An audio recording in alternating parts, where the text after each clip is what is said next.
بسم الله الرحمن الرحيم. السلام عليكم ورحمة الله وبركاته. وصفتنا اليوم 3 أنواع من مشروبات صيفية منعشة وسريعة التحضير.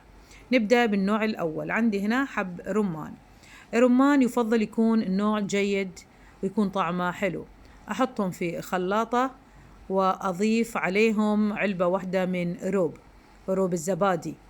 طبعا سمعنا هنا بالروب رمان وطعمه لذيذ، فحبينا نعمل اليوم. حطيت علبة روب، والحين أحط مكعبات الثلج، وبعدين أضيف آيس كريم فانيلا. ممكن تضيفون ملعقة أو ملعقتين من حليب البودرة لتعزيز الطعم. وأيضا أنا بحط هنا شوية من حليب المركز، مقدار ملعقة أو ملعقتين من حليب المكثف المحلى. هذه خطوة اختيارية، ممكن تستغنون عن هذه الخطوة. ونخلط جميع المكونات مع بعض.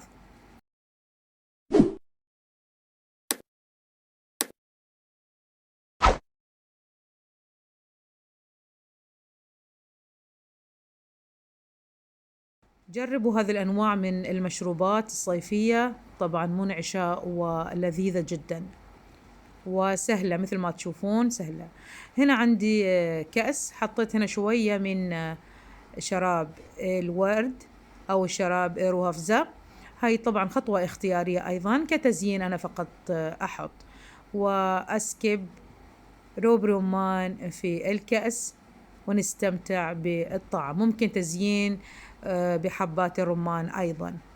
والنوع الثاني عندي هنا بلوبيري أو التوت الأزرق، أيضا كمية تقديرية، وأضيف نفس الشيء علبة من الزبادي ومكعبات الثلج وعلبة ملعقة أو ملعقتين من الحليب المحلى المكثف وآيس كريم.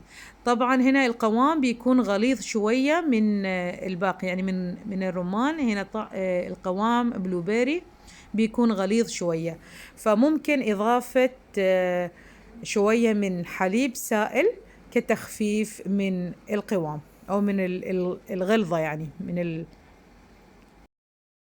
يعني عشان إذا بغيتوا يكون شوية خفيف، فممكن نضيف شوية من حليب سائل عشان نقلل من كثافة العصير. وبنفس الطريقة أزين الكوب بشوية من شراب روهافزا أو شراب الورد، مثل ما نقول خطوة اختيارية. وأيضا مشروب لذيذ جدا ومنعش. نحط هنا كتزيين حبات من بلوبيري أو التوت الأزرق. ونجي للنوع الثالث. فراولة.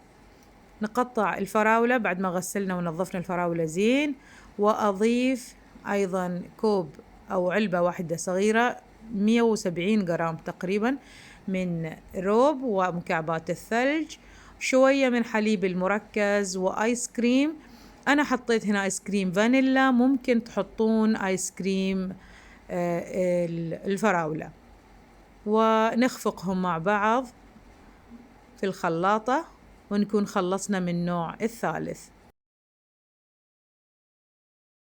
جربوا هذه المشروبات في الصيف، وهي طبعا يعني مشروبات لذيذة وفريش وما في أي مواد ثانية، فكلها تطلع لذيذة.